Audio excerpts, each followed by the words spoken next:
بدأ الحبل يتحرك. الحبل بدأ يتهز جامد لفوق ولتحت، صوت صرخة خارج من جوه الحفرة.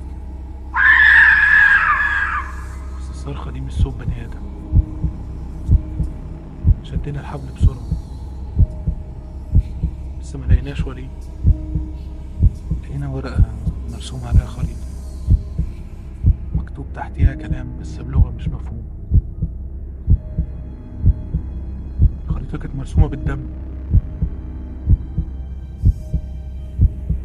بس لما قلبنا الورقة دي لقينا مكتوب: الباب اتفتح. بقينا مش عارفين ده ايه ولا ايه اللي حصل بالظبط. جرينا كلنا، ما بقيناش فاهمين ايه اللي حصل. كلمنا الاستشاري، قال لنا محدش يعمل اي حاجة، انا جاي بنفسي. اول ما وصل وحكينا له على اللي حصل،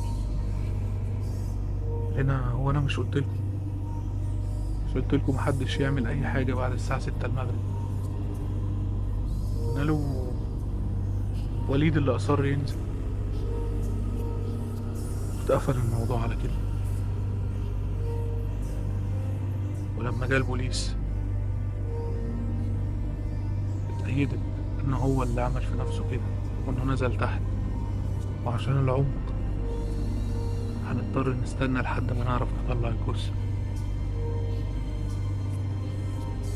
تاني يوم بعد اللي حصل فكرت اروح تاني، بس اروح لوحدي من غير ما حد ما يعرف.